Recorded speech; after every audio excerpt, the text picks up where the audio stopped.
brink of elimination after getting blown out by the Raptors last night. A lot of the blame is falling on Joel EmBiid after another bad night. EmBiid has only scored over 20 points once in the series, but he's also been battling various illnesses. Brett Brown came to EmBiid's defense after last night's loss. Let's take a listen to what he had to say. He was trying to do whatever he could to represent his organization and play basketball for the Philadelphia 76ers. I'm kind of disappointed, like he gets shooken around to me too much. Like he's trying to play for us. He's trying to get out of bed with a significant temperature and come represent the organization. I think it's grossly unfair, some of the criticism that he gets. I don't understand that. And so it's not ideal. It's, you wished he were at shoot-around. You wished he were in film sessions. But he's had a temperature for the last few days that's kept him in bed. And so, you know, take whatever you want out of that answer and end it with, it's not ideal. I wished he was at practice, and I wished he was in some film sessions, but he's sick. Okay, Rob Parker is with us this morning. And I'm well. You're well? You're feeling okay? Feeling really Are we all good. feeling okay? That's Shannon. debatable. Is that Yeah. What are you going to wait till my answers, then you'll know if I'm Then sick we'll or see. not?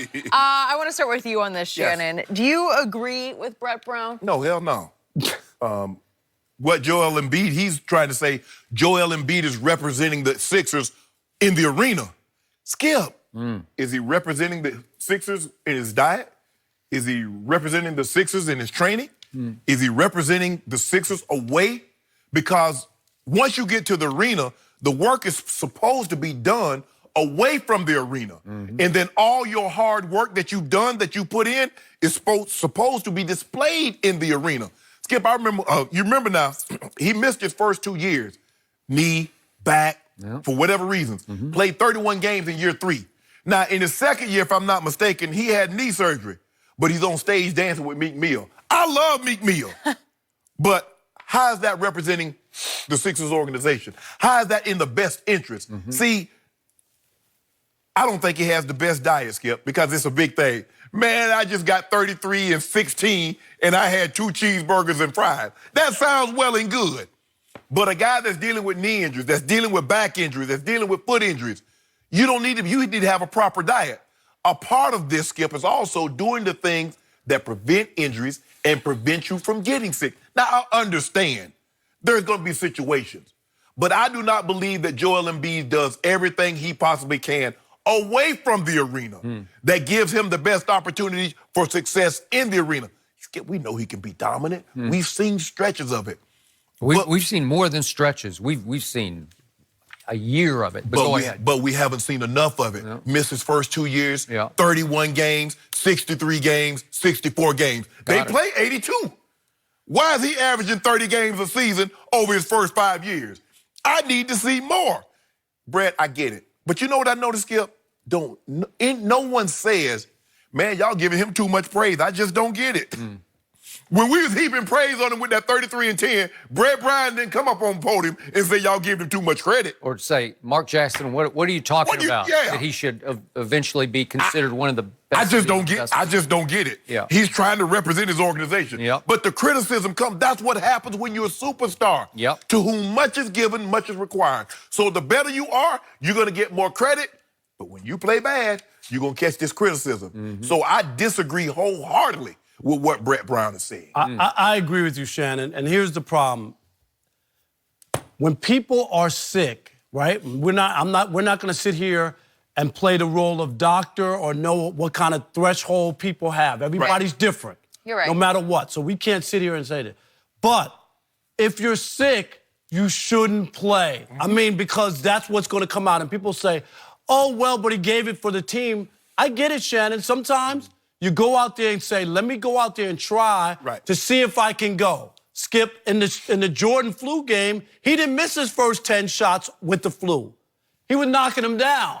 So then that became a legendary game because he was able to play through it. Sure. Had he missed the first 10 shots, he might have said, I can't play. I don't feel good. And we criticized him, Skip, had he lost the game, and he played like poop. Right. He would have gotten criticized. So here, this is why, and then you go, 13 points, 8 turnovers. Right. Is that I'm sick, so I turn the ball over, or I'm sloppy with the handle, or I'm just tossing the ball around? So there were a lot of things there that bother me. But I think that sometimes a player has to own up to whether or not he can go. And I think if you're only going to hurt the team, it's not a good thing for you to go out there just for to be able to put on as a badge on, well, I tried to play. Right. No, you're not playing to where the team needs you. You're hurting the team. And the other part, too, is you got to be honest, is Ben Simmons is getting a pass. He had 7 points. Shot 5 shots. Skip and I beat him up in the first. Skip. 13 turnovers between the two of them. Yes. So I'm saying Ben Simmons gets like a pass. Okay. How could you be, especially when your big guy's not feeling well, that you could come out and be that passive? But the reason that you're always going to get Joel EmBiid is going to get it. During the regular season, he's a loudmouth, and in the postseason, he's been a playoff mouse. So that's why when you talk all that during the regular season and then you don't put up those numbers, whether you're sick or not, people are going to attack. Right, but there's one exception to your new rule. Game 3, he was not a mouse. It was dominating. Yeah, but in the You saw playoffs, that guy. as Shannon brought up, over 20 points just once. And that's not Joel EmBiid. Okay. He can do better, Skip. I have a whole lot to say about this because I love Joel EmBiid, and I loved him before his draft. And a member of the Sixers called me before that draft and said, what do you think about Joel EmBiid? And I told him, and I can't prove this, but he would vouch for this. I said, Joel EmBiid will be by far the best player in this draft if he can stay healthy. He had all kinds of issues at Kansas with the back, especially the back is the scariest of all. Yeah, especially for a big man. It's just scary. So long term, I couldn't vouch there. But I said he is going to be so dominating because he can block shots and he can score at will. So we've seen stretches of that. Now, back to this issue. The hardest part of this job, and I think you're starting to see how hard this can be, is trying to process, trying to decipher just how hurt or sick a player is, because you can't know, and you can't know, and none of us can know for sure what is going on with him. And I've said, you know, this is just pie in the sky, but I've always said, I wish somebody would invent a machine whereby we could all just stick our hand in the machine for maybe 2 minutes and feel exactly what that player is feeling on an injury or his illness. Well, they do have a machine like that, Skip. Okay. They got a machine that can let a man feel like what it's like to have a child. Okay, well, I don't know, but you'd be able to plug it up to Joel EmBiid and say, how sick is he? I'll pass on that. Yeah. I'll pass on that. Yeah. Don't do that. But how sick is he? And if you could put your hand in for 2 minutes and say, well, that's not that. That doesn't feel that bad to me. You feel a little fluish, a little sluggish. Last night was horrendous to me. It was horrifying because he looked like he did not want to be on the floor from tip-off. He looked like he had been heavily sedated somehow because he was completely out of it. He threw 3 cross-court passes to nobody. Well, you're gone mentally and it appeared physically. He's the walking dead. He used to be able to move and groove. He had such side-to-side agility for a 7-footer. He's stuck in mud now. He's the walking dead. So you say, well, what is it? Because it's become the most mysterious circumstance I've ever tried to figure out, because we had the one aberration game, but they've been saying for 2 weeks he's got a virus. And then 2 weeks ago, they said it was 2 viruses. And I'm saying, I was just sort of exaggerating for effect, but West Nile virus, or is it the bird flu, or is it something that's so hard to diagnose that he should be in the hospital right now? Right. Because Brett Brown went all the way to significant temperature. This has been going on for days. Right. If you have significant temperature for many days in a row, don't you belong in the hospital? Absolutely, yeah. I mean, come on. Skip, do you blame Brett Brown? Because after watching him look the way that he looked, as a coach, shouldn't you say that's enough? That's right, enough. thank you. Yes. Thanks for trying, but you're not good enough. You're not healthy enough to play. He played him to the 9-minute mark of the fourth quarter. What are you doing? So it's like, then we get back to injuries. Remember the big Emmitt Smith game in the NFC Championship game against the Giants at New York? Yeah. I'm there, I'm covering the team. Shoulder. Okay, I got it. That's what it's. I know. But after the game, I'm in the locker room because I covered the team, and the trainer and a very prominent assistant coach told me, what is everybody overreacting for? The trainer told me half the guys in here play with that same injury every Sunday, the slight separation of the shoulder. And then the assistant coach told me we tried to give him a shot at halftime, but he's afraid of needles. He wouldn't take the injection. Sure. So he was really laying it on thick with the, I used to call him Emmy Smith because he was like an Emmy, right? Okay. Did you write that? Yeah, I did. Very nice. He would drag his shoulder back to the huddle, and John Madden came all the way down from the press box after the game for the first time in his TV career to congratulate Emmitt Smith on the most courageous performance I have ever witnessed, said John Madden.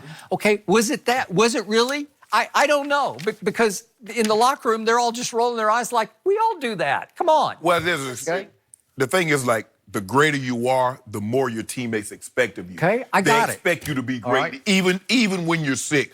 But you know what? At some point in time, coaches and training staff have to save the player from themselves.